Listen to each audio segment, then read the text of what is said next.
Inter'in heyətinə baxdıqda bir qədər sonra mən heyətlər haqqında ətraflı sizə məlumat verəcəm və artıq oyunu idarə edən Hakimlər Briqadasının üzvləri və eləcə də futbolçular yavaş-yavaş Inter Arenanın qazonuna ayağa basırlar. Demək olar ki, Inter əsas heyətlə mübarizə aparır bu görüşdə. Zaur Svanadze da qeyd etmişdi ki, heyətdə belə deyək, geniş rotasiya olmayacaq və biz görürük ki, Inter əsas heyətlə bu oyunda meydana çıxıb. Görüşün hakimləri kimdir? Bu haqda sizə məlumat verim. Baş hakim Ramil Diniyevdir. Yan xətt hakimləri Rahil Ramazanovla Cəmil Quliyev olacaqlar və 4-cü hakim bu gün Alik Yunusovdur. AFA nümayəndəsi Arif Fərəcov, hakim inspektor isə Murad Məmmədovdur. Ramil Diniyevi yaxın planda gördünüz. Oyunun baş hakimini və komandaların heyətlər haqqında məlumat verək. Elə meydan sahibi Inter'dən başlayaq. Orxan Sadıqlı bugün Inter heyətində ilk rəsmi oyununa çıxır. Xəzər Lənkərandan transfer olunmuşdu bu qapçı. Salayət Ağayev bu gün ehtiyat oyuncular skamesindadır və Zaur Svanadze bu addımını başa düşmüyorlar. Bir qədər sonra mən bu haqda ətraflı sizə məlumat verəcəm.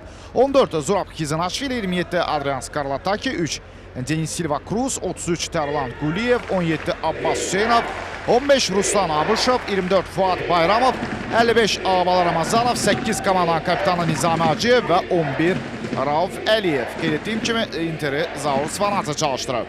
Qaradağlı Hikmətanın heyətinə gəlincə qapçı Davud Əskərovdur. 38 Mübarək Şahquliyev, 4 Elxan Cəbrayılov, 20 Elmir Məmmədov, 3 Nicat Əskərov, 14 Elgiz Kərimli, 8 Emin Mustafayev, 18 Cömert Baxşəliyev, 22 Məhəmməd Xəlilov, 19 Rüfət Məmmədov komandanın kapitanı və 17 Sabir Allahquliyev. Komandanın baş məşqçisi Azər Bağırovdur. Inter Arenada da görüşdən əvvəl bir dəqiqəlik sükut elan olunur.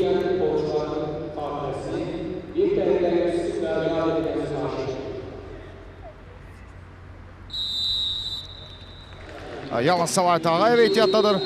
Nizami Hacıyev zədədən sonra yenidən yaşıl meydanlara qayıdıb. Ötən tur Inter Topaz Premier Ligasında maçda start heyətində Pərdiz Fərcad Azad meydana çıxmışdı və bugün bir qədər dəyişiklik edib. Zaur Svanadze ilk təhlükəli hücum. Ağabala Ramazanov qapıya zərbə və top qapıdan aralı keçirəsində.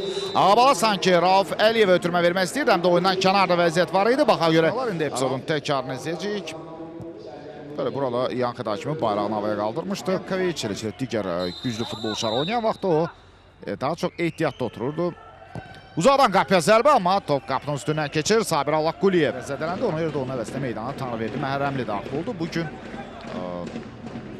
Nakim Vəliyevin adı 1.18-dəyə daxil edilməyib zədə səbəbindən.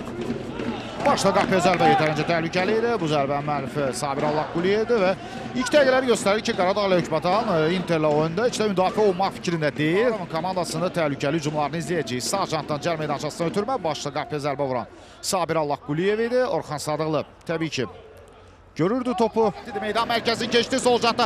Rauf Əliyev oyundan kar vəziyyətli yox idi və Rauf topa yələndi. Geridən Tərlan Quliyev hücuma qoşulur.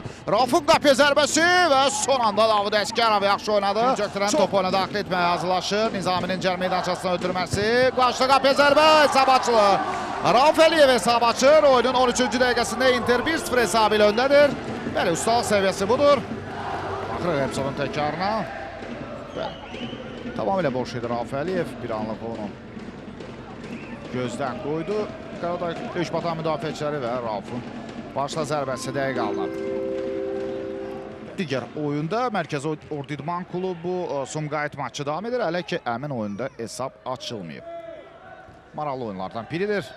Mərkəzi Ordu İdman Klubunda 1-ci diviziyonda heç də pis təsiri başlamır. İndisə qapıya çox təhlükəli zərbə. Məhəmməd Xəlilov əla oynadı. Topu ustalıqla qəbul etdi və müdafiəçidən necə belə deyək, bacarıqla sıyrıldı. İndi əmin epizodun təkrarını izləyəcəyik. Qapıya zərbə vurmaqda imkan tapdı və Orxan Sadıqlı komandasını qoldan xilas edir. İndi öz müdaxırıq epizodun təkrarına irəliyə uzun ötürmə. Bəli, bu epizodu izləmək istəyirdim mən. Necə də ustalıqla sıyrıldı Skarlatakidən. Məhəmməd Xəlilov fikir verir. Rumıniyalı legioner və 1-ci diviziyonda oynayan heç kimin tanımadığı Məhəmməd Xəlilov. Çox bacarıqla Skarlataki'nin keçdi, qapıya zərbə vurmaqda imkan tapdı və Orxan Sadıqlı bu epizodda komandasını qoldan xilas etdi. Da artırır, çox maraqlı, gərgin oyunları izləyirik biz 1-ci diviziyonda.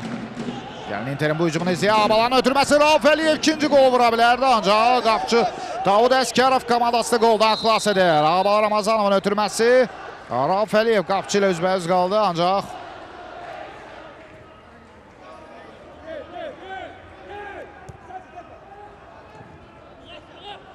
Ağabala Ramazanov irəli oynayır Rauf Əliyev topu Nizamiyə ötürmək istəyirdi, alınmadı. Yenə Ağabala hücumu davam etdirir. Cərimə meydançasına yerə yıxılır və simulyasiyaya görə sarı vərəqə Ağabala Ramazanova. Orada təkarla. Buraxışdan yəqin ki, daha aydın görəcək.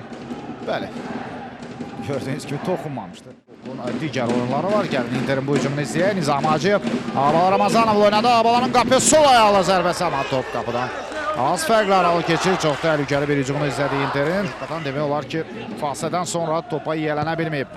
Xizinaşvili əla gördü komanda yoldaşını. Ağabala Ramazanov qapıya zərbə. Top Qaradağ Lökbatanın futbolçusuna dəyir və hakim 11 metrlik nöqtəni göstərir.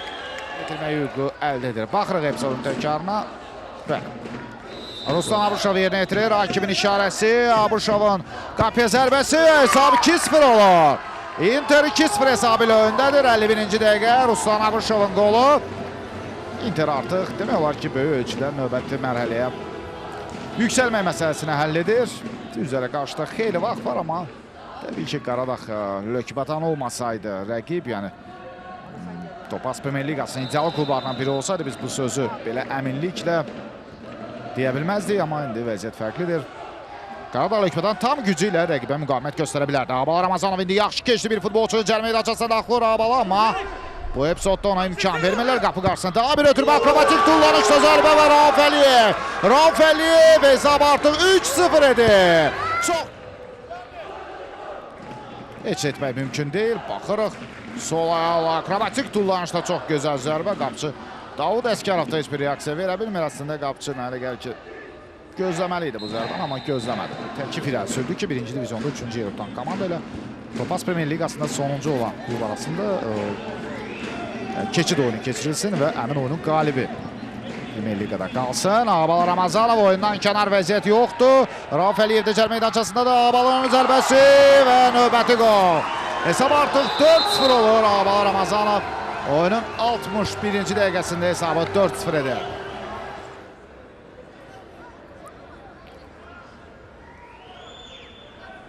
Qaradağ Lökbatan komandasının heyətində biz isə Ağabala Ramazanovun vurduğu qolun təkrarını izləyirik. Necə oldu bu qol? Birinci divizyona çox tez yerinə yetirdi Qaradağ Lökbatan klubun futbolçuları cərimə zərbəsi uzaqdan qapıya zərbə, amma top qapıdan aralı keçirir. Xan Cəbrayılovun zərbəsi. Top Interin futbolçusuna dəymişdi. Odur ki, küncdən zərbə olacaq. Emin'in ötürməsi qapı qarşısına və yerindədir. Qapıcı oy. Orxan Sadıqlı səhvə yol verdi və indi az qala Qaradağ Lökbatan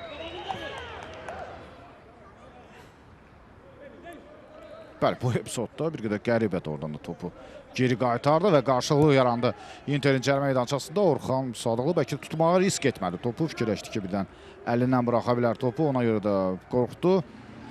Az şans qazanan oyuncular meydan çıxma imkanı əldə edirlər və Şirin Məmmədov da bugün fərqlənə bilib və Skarlatake'nin hərəkətini qayda pozuntusu kimi qiymətləndirir Ramil Diniyev və hətta Skarlatake sarı vərəqədə göstərir.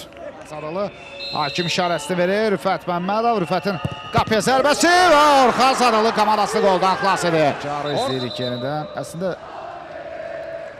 zərbədən əvvəl fikir versə yenə də cərimə meydançasına daxil olan futbolçular var idi. Rauf Əliyev indi topu komandasına qazandırır. Nizami Hacıyev əks hücum üçün yaxşı imkan var. Topu irəliyə göndərir Nizami Hacıyev. Rauf Əliyev qapçı ilə üzbəüz qala bilər. Qapçının başı üzərindən topu tora göndərmək istəyirdi. Paraşüt zərbə, amma bir qədər dəqiq olmadı. Qapçının başı üzərindən tora göndərməyə çalışırdı. Sanki hər şeydə yaxşı etmişdi, amma bir qədər azacıq dəqiqliyi çatmadı. 4 futbolçudan ibarət canlı sərt qrup. Davud Əsgərov. Hakimin işarəsi gəlir. Ruslan Abuşovun birbaşa qapıya zərbəsi və gol! Hesab 5-0 olur. Baxırıq, qapçı da əlbəttə ki, düzgün mövqe seçmir, həm də belə zərbələrə təbii ki, belə bir əllə reaksiya vermək mümkün deyil. Silva Cruz topu geri qaytarır. Bu cür standart vəziyyətlərlə Interin qapısı qarşısında təhlükəli vəziyyəti yaratmaq çətindir. İndi Orxan Sadıqlı yaxşı oynadı Emin Mustafayevin zərbəsindən sonra buna imkan verməyir. Sol canatdan Interin hücumu. Tərlan Quliyev sürətlə irəliyib. Tərlan Quliyevin cərimə meydançası istiqamətlə ötürməsi və top qapıdan aralı keçir. Sabir Zərgər çərçivəyə düşməli idi. Düşməyə borclu idi.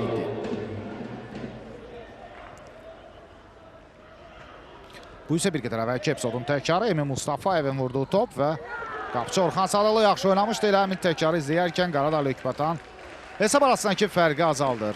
Epizodun təkrarına.